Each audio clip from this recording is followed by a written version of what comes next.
Alright guys, sa mapagpalang araw sa inyong lahat, meron tayong isang reaction video dito kay Rob Trip Reacts dito sa Philippine Navy personnel na naputulan ng daliri sa Ayungin clash versus sa Chinese. Hindi detalye ang insidente.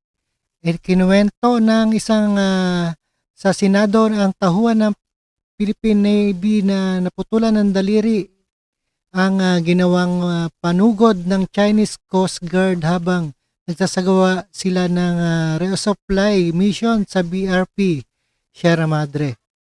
Alright, panoorin po natin ang buong detalye guys, and the part 2.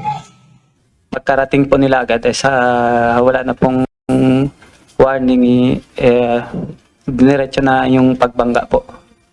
Nagpanggaan na po. Yung kabilang rib ma'am, sila inaana na ma'am, binabangga na, tapos tinutusok na yung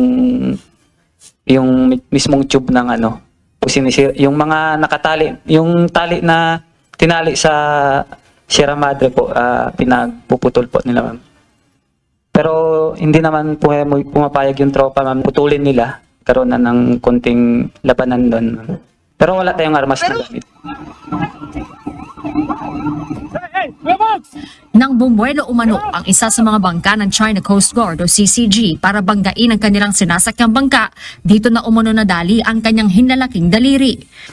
Nung pagbangga po na pa ako out of balance, na tumba. Ngayon ma'am, yung rib na to, kung saan ako bumagsak, doon rin siya bumagsak po ma'am. Yung mismong kill. Ay, doon rin siya palabas. Patulis sa ilalim. Yung patulis, yun talagang tumama sa kapatid. Yes ma'am. Nang makaakyat na ang CCG, dito na umano hinatak ng mga ito ang mga bangka ng Pilipinas palayo ng Ayungin Shoal.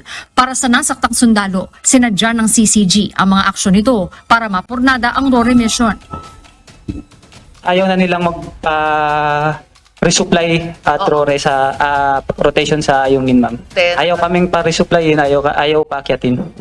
Kasi babawasan na yung tao sa Ayungin. Para yun yung nila ma'am. Yun naman, yun ang Para sa akin yung sa intention. iyo. Kabilang umano sa nakuha ng CCG ang 7 baril na nakatago sa Pelican Box sa mga bangka.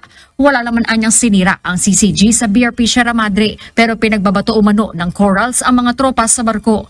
Ayon sa Philippine Coast Guard o PCG, Ayan ang hirap dyan. Samantala na nandigan naman ang Department of National Defense na hindi nag-misunderstanding ang insidente at wala silang tiwala sa kanilang Chinese counterpart sakaling magkaroon ng dialogo. Ayan, panoorin po na natin. nakuha nila kalaunan ang mga hinatak na rib ng CCG.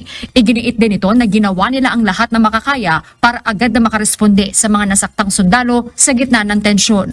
Ang layo naman, kung 100 oras nag-iintay itong mga to. Actually, the China Coast Guard informed the Philippine Coast Guard that there were Navy personnel injured. The whole process took Kung more may than duguan 12 na, hours pakakalo. because it was a very tense situation and we had to continuously communicate with the other side, employing everything we can. We extracted the personnel, we provided medical aid, and we towed the destroyed boats. All the requirements needed by the military was provided by the Coast Guard at the time. I just would like to disabuse public minds that the Coast Guard was late. We were there. Ipinagtaka naman ni Senator Amy Marcos ang naunang pahayag ni Executive Secretary Lucas Bersamin na posibleng bunga ng misunderstanding o hindi pagkakaunawaan ang insidente. Ano ba nangyari dyan? Parang walang proper verification, sinalang siya sa press con, nagsalita siya, ngayon linalaglag ng lahat. Anong klase yun? Hindi ho naglalaglag, but there's no intention to do that.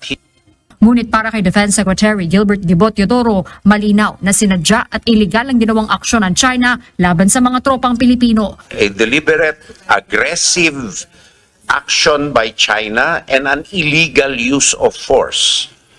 So it is not a misunderstanding or an accident.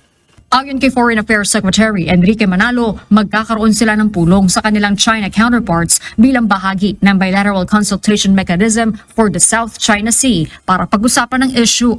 Ngunit aminado ang DFA na malaking hamon sa kanila ang pagkikipagdialogo sa China sa gitna ng agresyon nito sa West Philippine Sea. We are not blind to the incidents which are happening, and we will ensure that whatever confidence-building measures we achieve, they will be not at the expense of the promotion of our sovereignty, sovereign rights, as well as our rights and jurisdiction in the West Philippine Sea.